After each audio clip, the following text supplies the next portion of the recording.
Ողջույն, առաջինի եթերում Սիրանկյունն է։ Այսօր մեր հյուրն է Միջի նախագահ, քաղաքացիական ակտիվիստ Արփինե Գալխայանը։ Ողջույն Արփինե։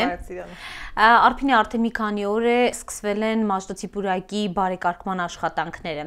Այսօր քաղաքացիական պայքարը ձեր որփուլում է գտնվում եւ ինչ մասնակցություն ունեք դուք բարեկարգման աշխատանքներին։ Կներկայացնեք։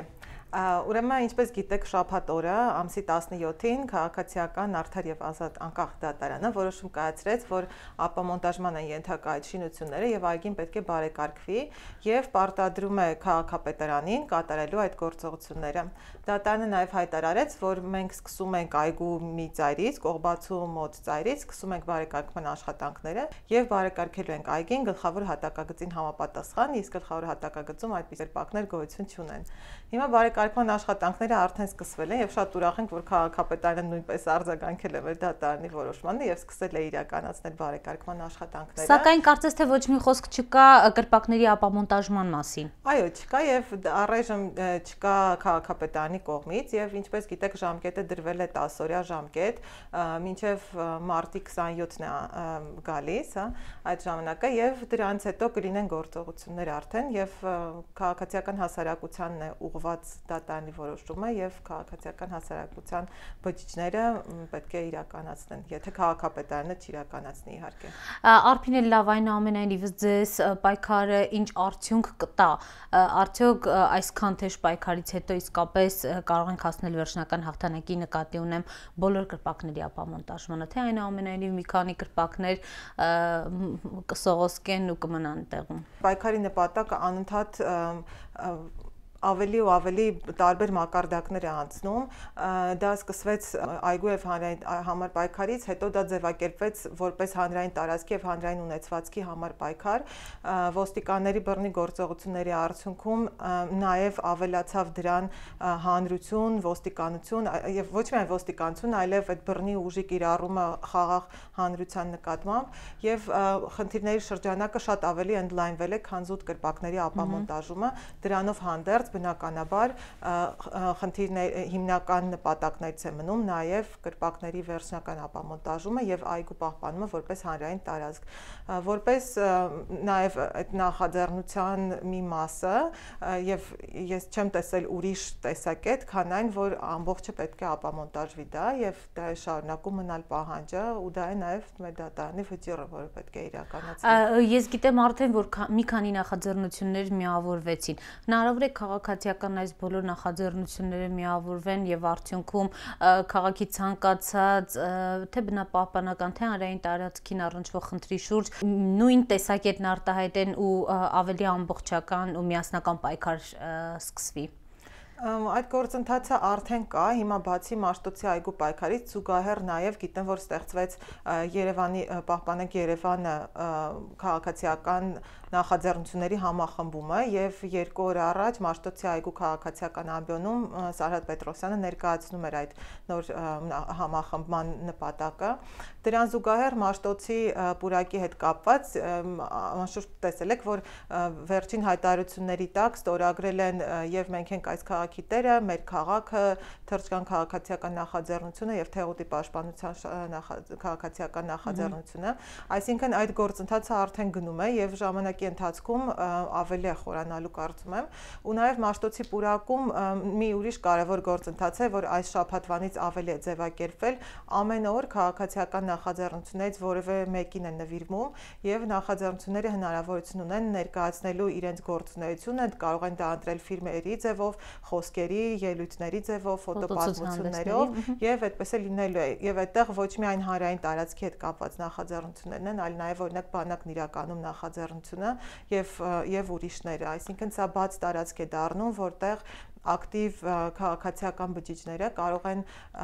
արտահայտվել, միմյանց հետ կապեր ստեղծել եւ այդ սոլիդարությունը ավելի ուժեղացնել։ Լավ, ի վերջո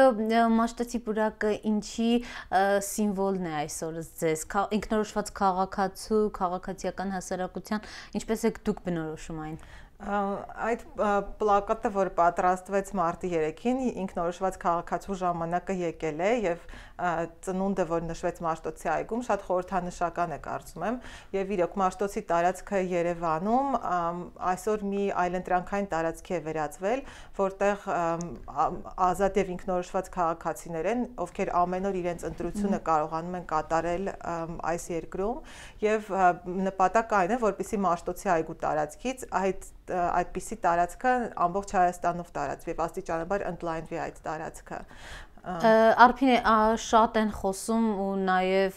չասեմ քննադատությունների, գոնե քննարկումների մակարդակում ի վերջո ինչու պայքարը չի քաղաքականանում, արդյոք հնարավոր է, քանի որ նախընտրական process-ներ են, պայքարի օվացությունը ինչ որ առումով փոխվի։ Շատ լավ, այդ հարցը անընդհատ որովհետև պատտվում է ասպարեզում ու արժի ուրեմն պատասխանել մի անգամ էլ։ Ընդհանրապես քրեա-օլիգարխիկ համակարգի պայմաններում, որը գոյություն ունի Հայաստանում, ընտրությունների մեխանիզմը չի աշխատում եւ դա գիտականորեն է այդպես, դա մենք չենք հորինում այդպես է։ Քաղաքականությունը էլի ինչպես նշում ենք մենք բազմիցս, դա միայն կուսակցությունների ասպարեզը չէ եւ կուսակցական քաղաքական պայքարը դա միայն շատ փոքր մասն է քաղաքականության։ Հիմա իրականում քաղաքականությամբ զբաղվում են Հայաստանում հենց քաղաքացիական նախաձեռնությունները, որովհետեւ երբ որ գործը վերաբերվում է հավաքական որոշումների կայացմանը, այդ գործընթացը ինքնին արդեն քաղաքականություն է։ Մաշտոցի պուրակում կան գալիս են մարդիկ, ովքեր բազմազան քաղաքական հայացքներ ունեն, ովքեր բազմազան մշակութային խմբեր են ներկայացնում եւ հարստությունը եւ պայքարի ամբողջ իմաստը հենց դրանում է։ Եվ այդ քաղաքացիական պայքարը չի կարող ուղղորդվել, ծառայեցվել որևէ քաղաքական ուժի։ Դա հստակ է բոլոր մասնակիցների համար եւ հուսով եմ, որ Հայաստանում բոլորի համար եւ ուժը դրանում է այս պայքարի։ Արփինե, իսկ ինչ է կարծում պայքարի հաջորդ քայլը, որը պիտի լինի, հա, կոնկրետ գործողությունների մակարդակում։ Նկատի ունեմ, եթե հանկարծ որոշեն, որ չպետք է ապամոնտաժել այն ամենայնիվ կրպակները, պետք է գնալ մինչև վերջ, պահանջել իշխանափոխություն, քաղաքապետի հրաժարական մի քանի անգամ հնչեց, հաջորդ քայլը որն է լինելու։ Ինչպես որ դատարանը որոշում է կայացրել, պետք է իրականացվի դատարանի որոշումը, դատարան ասելով նկատի ունեմ քաղաքացիական արդար եւ անկախ դատարանը, որ կյանքի կոչվեց Մաշտոցի պուրակում։ Որոշում է կայացվել ապամոնտաժել եւ բարեկարգել Մաշտոցի պուրակի տարածքը եւ դա տեղի է ունենալու եւ վերջնաժամկետը մարտի 27-ն է եւ եթե քաղաքապետարանը մինչ այդ չանի, արդեն գործողություններ կլինեն եւ մինչ այդ ընտրությունները երկարաձգեն եւ որևէ բան չանեն, հաշվի առնելով պայքարը չթեժացնել եւ քաղաքական հարթություն չտեղափոխել։ Նման կարծիքել է հնչում։ Հա, ուրեմն մենք ասում ենք ինքնորոշված քաղաքացիների տարածքն է սա եւ մենք չենք ենթարկվում քաղաքապետարանից կամ ուրիշ տեղերից եկած արձագանքներին, չենք, այսինքն մենք ենք այդ process-ը տանում եւ իրենք կարող են ճիշտը կանեն, որ հանրության կարծիքը հաշվի առնեն, կարծում եմ։ Ինչ վերաբերում է հրաժարականի պահանջներին, մենք պահանջը շատ ավելի սուր ենք դնում, կարծում եմ, որովհետև մենք անօրինականությունների համար պատասխանատվություն ենք պահանջում եւ ուրեմն նախ այդ որոշումների անօրինականության հարցն է, սկսած Աբովյան պուրակում այդ կրպակները տեղադրելուց, վերջացած դրանք Մաշտոցի պուրակ տեղափոխելուց, երկրորդը ոստիկանության բռնի գործողությունները, որ տեղի ունեցան անցյալ շաբաթ, եւ երրորդը, որ հենց մենք դիմեցինք նաեւ վարչապետին ու կառավարությանը, որ իրենք նաեւ դատապարտեն այդ բռնի ու անօրինական գործողությունները եւ չդատապարտելով իրենք նույնպես մաս են կազմում այդ անօրինականությունների։ Ինչ է կարծում ոստիկանների հրահանգ չկար հատուկ նման գործողությունների դիմել, այսինքն ոստիկանը կատարում է իր ծառայությունը, թե պարզապես հրահանգ է կատարում։ Մենք տպավորություն ենք ստանում, որ կառավարությունը եւ քաղաքապետարանը փորձում են խնդիրը շեղել եւ զուտ ոստիկանություն եւ հանրություն հարաբերությունների բերել։ Դա այդպես չէ եւ մենք հայտարարեցինք երեք, որ խնդիրը ոստիկանության հետ չէ, այն իմաստով, որ ոստիկանությունը չպետք է անօրինական որոշումների իրագործման մեխանիզմ դառնա։ Կայացվել են ոչ օրինական եւ հակասահմանադրական որոշումներ եւ քայլեր Հայաստանի կառավարության, Երևանի քաղաքապետարանի եւ այլ պատկան մարմինների կողմից եւ նրանք պետք է այդ որոշում անօրինականությունները վերացնեն եւ վերականգնեն նաև իրավունքները, հանրային տարածքը, հանրային ունեցվածքի հետ կապված իրավունքները։ Արփինե, նորից վերադառնանք քաղաքացիական շարժումները քաղաքականի վերածելու այս բանաձևին։ Այս անգամ կուսակցությունների ցուցակներում տեսնում ենք նաև հանրային սեկտորի ներգրավվածությունը, արդյոք նկատել եք դա, եւ ինչու օրինակ ակտիվիստներից որևէ մեկին չտեսանք, հնարավոր որ ձեզ առաջարկեին եւ իսկապես որոշեիք նաև կանաչների շարժում իրականացնել խորհրդարանում։ Ուրեմն կուսակցական ցուցակները կուզեի օրինակ հենց հանրապետական ցուցակին անդրադառնալ, որտեղ այնտեղ առաջին 20-ի մեջ, նույնիսկ առաջի տասնյակի մեջ մենք իրար կողքի տեսանք վարչապետ Տիգրան Սարգսյանին, քաղաքապետ Տարան Մարգարյանին եւ նախկին քաղաքապետ Գագիկ Բեգլյանին, որի եղբայրը նաեւ տեղեկությունների լրատվամիջոցներում տարածված տեղեկության համաձայն հենց այդ Մաշտոցի պուրակի կրպակների տերն է եւ այդ տեղեկությունը երբևէ չի հերքվել, այսինքն հենց այստեղ շահերի բախում կա, մարդիկ ովքեր պետք է վերահսկեն եւ այդ միմյանց նկատմամբ վերահսկողություն իրականացնեն, նրանք մի թիմի մեջ են գտնվում եւ այդ իմաստով իսկապես շատ հստակ շահերի բախում կա։ Ինչ վերաբերում է ակտիվիստներին, որոշները նաև գիտեմ, որ ստացել են առաջարկներ կուսակցությունների ցուցակներում ներգրավելու, սակայն դա արդեն անհատական որոշման հարց է, բայց խնդիրը նրանում է, որ ինչպես ասացի, կուսակցությունների եւ այս ընտրությունների միջոցով նման համակարգի պայմաններում հնարավոր չէ փոփոխության հասնել եւ մենք շատ լավ գիտակցում ենք դա, ուրեմն ինչի մտնենք այն խաղերի մեջ, փոխանակ իրական խնդիրը լուծելու, ինչու մասնակցենք իմիտացիային։ Արփինե, լավ, իրական խնդիրները, որոնք են Մաշտոցի պուրակից դուրս, որ խնդիրներն այսօր կբարձրաձայնեք, կոնկրետ որ կետերն են թիրախային քաղաքում, մարզերում, օրինակ ինչու հանկարծ հանքարդյունաբերության որևէ հանքի շահագործման շուրջ այսքան աղմուկ չբարձրացավ, բայց հանրային տարածքի շուրջ աղմուկը իսկապես մեծ էր։ Քանի որ հանքերի մասին խոսք գնաց, իսկապես հիմա Հայաստանը այնպիսի վիճակում է գտնվում, որ լինել չլինելու եւ գոյության հարց է եւ իսկապես մեզ անընդհատ բացառում են մեր գոյությանը, մեր զուտ կյանքին եւ ապրելու իրավունքին առնչվող որոշումների կայացումից եւ դրանց որևէ կերպ մասնակցությունից, նաեւ դատական կարգով հնարավորություն չունի հանրությունը իր շահերը պաշտպանելու, ինչպես տեսել ենք Թեղուտի եւ ուսանողական այգու նախադեպերով, եւ դրա համար Թեղուտի հարցը, Հրազդանի հարցը, Քաջարյանը եւ այլն դրանք հույժ կարևոր խնդիրներ են մնում եւ դրանցով էլ նաեւ Մաշտոցի այգում զբաղվում ենք նաեւ հենց այդ խնդիրներով, որովհետեւ Մաշտոցի այգին դա այն պլատֆորմն է, որտեղ ոչ միայն զուտ այդ հանրային տարածքի, այլ ընդհանրապես հանրային տարածքի եւ ունեցվածքի, հանրային սեփականության հարցերն են դնում։ Եվ սա իսկապես շատ հետաքրքիր ու շատ հրաշալի ձևով ներկայացվեց, որովհետեւ անընդհատ տարբեր կողմերից փորձ է կատարվում, լինի Թեղուտ կամ ուրիշ հանքարդյունաբերության կամ այլ իրավական հարցերը զուտ հանգեցնել նեղ իմաստով բնապահպանական խնդիրների եւ ցույց տալ, թե մի խումբ մարդիկ են, որոնք պայքարում են օրինակ այս մի ծառի համար, շատ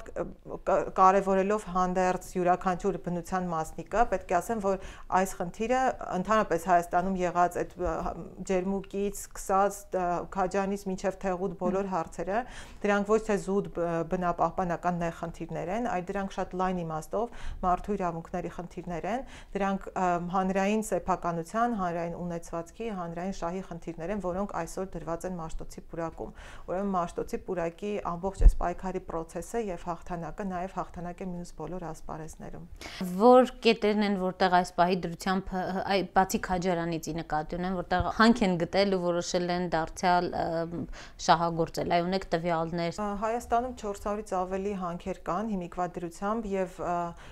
տասնյակից անցնում են շատ վտանգավոր մետաղական հանքերը եւ ամեն տարի նորից տասնյակ լիցենզիաներ է տալիս կառավարությունը նոր հանքերի շահագործման համար։ Հիմա արդեն գիտենք, որ Քաջարյանը եւ Հայաստանի հարավը ընդհանրապես մեռյալ գոտու է վերածվել, որովհետեւ տարիներ շարունակ այդ հանքարդյունաբերությունը եւ թափոնները մի վիճակ են ստեղծում, որտեղ ընդհանրապես մարդը այլևս ապրելու հնարավորություն չունի եւ իրոք եթե գնում եք Քաջարյան, Կապան, Ագարակ այդ շրջանները, կտեսնեք, որ մաքուր օդ շնչել հնարավոր չէ, ջուրը, հողը աղտոտված են։ Այսինքն որոշ ժամանակ անց մենք հանգելու ենք միգրացիայի շատ կարևոր խնդրի հետ, որ մարդը հնարավորություն չի ունենալու ապրել այնտեղ։ Միգրացիայի խնդիրը կարծես թե այսօր էլ կա եւ թեղուցիները օրինակ կողմ են շահագործմանը, հենց որը հնարավորություն կտա կանխել հնարավոր միգրացիան, հա, մոտավորապես այսպես են ձևակերպում։ Այդ կեղծ հարցադրումներ են, բայց շատ կարևոր է դրանց անդրադառնալը, որովհետև այսօր իբր հացա ինչ որ վաստակելու խնդիրը դնում են հակակշռի ապրելու եւ առողջության հետ եւ շատ լավ գիտենք հենց նույն Ալավերդիում տեսնելով, Քաջարանում եւ մյուս հանքային տարածքներում տեսնելով, թե այնտեղի ապրողները եւ աշխատողները ինչ սարսափելի հիվանդություններով են տառապում, այդ պոչանվար կոչվածը, որը թունավոր թափոնների գերեզմանոց է, միլիոնավոր տոննա թունավոր թափոններով, ազդում է մարդկանց նյարդային համակարգի, շնչառական համակարգի, սրտանոթային համակարգի,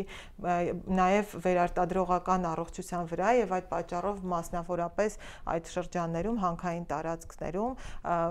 բավական մեծ է հիվանդությունների, նաև այդ նախածնային պտուղների հիվանդությունների անոմալ ծնունդների թիվը։ Հիմա արդյոք մենք ուզում ենք այնպիսի Հայաստան, դա նաև այդքան Հայաստանի խնդիր չի, անձնական խնդիր է, հա, ով կուզի, որ այսօր կամ վաղը ինքը իր բարեկամները հիվանդ երեխաներ ունենան, ով կուզի, որ վաղը ինքը 40 տարեկանում, 50 տարեկանում ստիպված լինի քաղցկեղի հանգել ու մահանա եւ երբևէ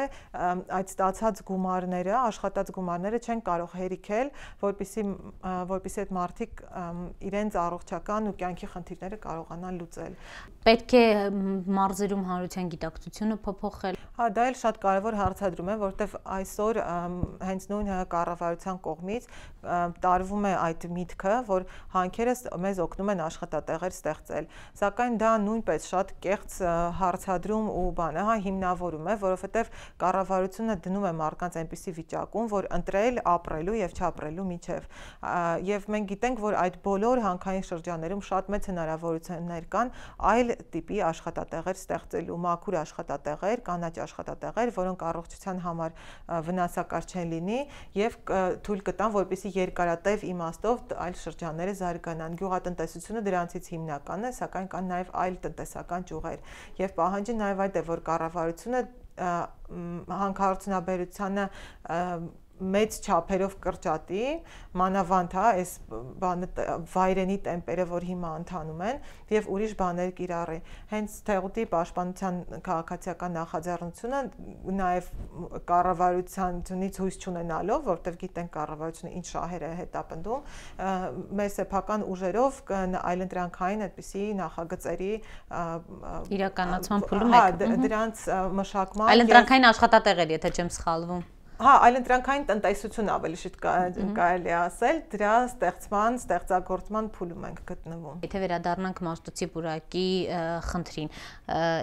ինչ է կարծում, մինչև մարտի 27-ը արդյոք կարող է փոփոխություն լինել։ Չի կարելի որևէ իրավունք խախտել ժամանակավորապես։ Իրավունքները դրանք պետք է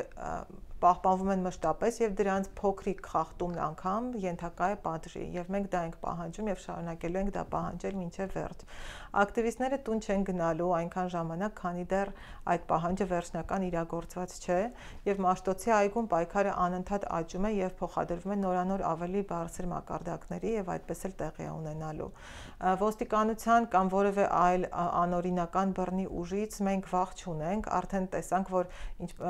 ինչպես հակադարձեցինք ոստիկանության գործողություններին, երբ որ գիշերը թաքուն եկան, վրանը բռնագրավեցին եւ բռնի ուժ գործադրեցին ակտիվիստների նկատմամբ, ընդհակառակը դա նպաստելու է միայն, որ ավելի ու ավելի մեծ քանակությամբ մարդիկ այդ պուրակի շուրջ կենտրոնանան եւ հենց այդ օրվանից հետո էլ շատերը մոտեցան ասցին, որ օրինակ ես եկել եի ուղակի որպես լրագրող իմ դիպլոմային համար նյութ նկարելու, այդ օրը ոստիկանների գործողության արդյունքում ես դարձա ակտիվիստ ու հիմա ամեն օր գալիս եմ այգի։ Եվ այդպես էլ լինելու է ու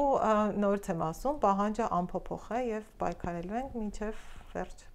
Շնորհակալություն Արփինե։